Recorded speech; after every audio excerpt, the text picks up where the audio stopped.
Welcome back to our channel. Hope you all are doing well. So आज का जो video होने वाला है वो सिंगापुर की रेसिडेंट प्रॉपर्टीज के रेंटल पार्ट के रिगार्डिंग होने वाला है। In this video we going to discuss about the rental part based on the location and based on the properties, and we going to discuss about the rent fluctuated for the resident houses from the late 2020, that is after COVID. तो Singapore में चार type की properties है। First is landed house, that is called bungalows and penthouse. Second type of properties होती है HDB, जिसमें limited आपको amenities मिलेगी, that is play area, garden and open gym, जिसको आप फ्री ऑफ कॉस्ट यूज कर सकते हो। थर्ड वन इज होती है कॉन्डोमिनियम, तो वो फुल ऑफ एमिनिटीज के साथ में आपको मिलती है, that is gym, swimming pool, tennis and many more things, जिसको आप फ्री ऑफ कॉस्ट यूज कर सकते हो। फोर्थ वन इज होता है स्टूडियो, तो आपको नैरो आपको रूम टाइप में मिलेगा, उसमें एक स्मॉल किचन रहता है जिसमें आप लाइट कुकिंग कर सकते हो। So these are the type of the properties in Singapore. Now moving forward to the main topic, that is the rental part of the resident property. So let's talk about the first property, that is studio unit. तो इसका जो rental price है वो 2000 Singapore dollar से लेके 3000 Singapore dollar के बीच में इसका प्राइस है। क्योंकि इसका प्राइस यहाँ पे थोड़ा प्राइस ही लग रहा होगा, बिकॉज ये जो स्टूडियो यूनिट होता है वो कॉन्डोमिनियम में ही रहता है।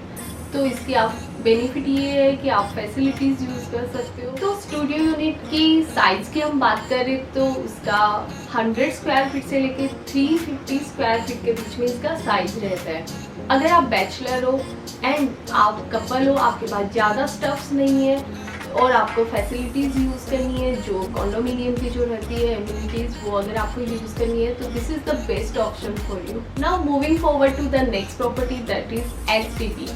तो इसका साइज़ की अगर बात करें तो इसका साइज होता है 500 स्क्वायर फीट से लेके 1500 स्क्वायर फीट के बीच में, एंड इसका रेंटल प्राइस होता है 3000 सिंगापुर डॉलर से लेके 5000 6000 इन बिटवीन में इसका प्राइस रहता है। तो एचडीबी में रहने का बेस्ट पार्ट इसकी आपको प्राइस कम देना पड़ेगा, स्क्वायर फीट आपको ज़्यादा मिलेगा कंपैरेटिवली कॉन्डोमिनियम की। Now let's talk about the third property, that is condominium. तो कॉन्डोमिनियम का बेस्ट पार्ट इसकी यहाँ पे बहुत सारी एमिनिटीज रहती है जो फ्री ऑफ कॉस्ट आप उनको यूज कर सकते हो।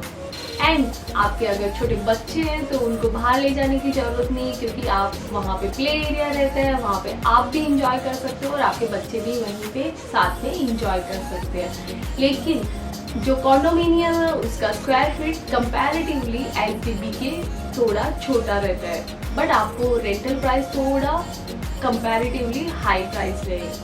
And best part of the condominium, you will feel like you staying in the resort and you will not feel like you go out on the weekends. So you can save the money on weekends as well. तो condominium का जो rental price है वो 3,500 Singapore dollar से लेके 20,000 Singapore dollar के between में रहता है। एंड किसी किसी का मैंने यहाँ पे देखा कि 60,000 सिंगापुर डॉलर भी है। वो depends on the area, depend on the square feet and depend on the facilities. So now let's talk about the fourth property, that is landed penthouse हाउस, बंगलोज। सो उनका जो एवरेज प्राइस होता है rental part, that is starting from the 7,000 to 30,000 Singapore dollar के in between. Now moving forward to the next point of the today's video, that is the location of the resident properties. तो best location यहाँ का कौन सा रहेगा, यहाँ पे prices कितने रहेंगे लोकेशन बेस पे। तो लोकेशन की अगर मैं बात करूँ तो अगर आप सिटी साइड में आप अपना फ्लैट ले रहे हो, that is Marina Bay, that is Clarke Quay, Orchard, तो वहाँ पे रेंटल प्राइस काफ़ी हाई प्राइस रहेगा कंपैरेटिवली अदर एरिया के। मे बी आपको डबल ट्रिपल आपको पे करना पड़े, बट उसका बेस पार्ट इसकी ऑफिस का लोकेशन जो रहेगा वो नियर बाय रहेगा, तो आपको ट्रांसपोर्ट में टाइम कम लगेगा, तो आप उसमें आप अपना टाइम सेव कर सकते हो।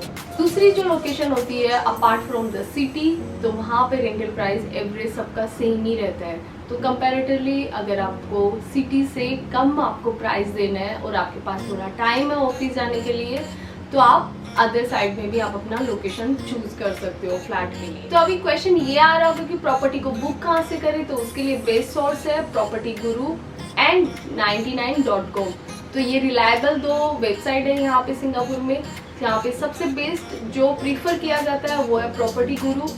तो उसका लिंक एंड उसका ऐप डिटेल मैं डिस्क्रिप्शन बॉक्स में मेंशन कर रही हूँ और यहाँ पे स्क्रीन पे भी मैं यहाँ पे मेंशन कर रही हूँ। Important note of the video, यहाँ पे एजेंट फी भी एप्लीकेबल रहती है। अगर आपने एजेंट को आपने डायरेक्टली हायर किया है आपको घर ढूंढ के देने के लिए, तो जो एजेंट फी एप्लीकेबल रहेगी वो आपको एज ए टेनेंट आपको पे करनी पड़ेगी। दूसरा होता है कि ओनर ने अगर हायर किया है तो वो ओनर को एप्लीकेबल रहेगी।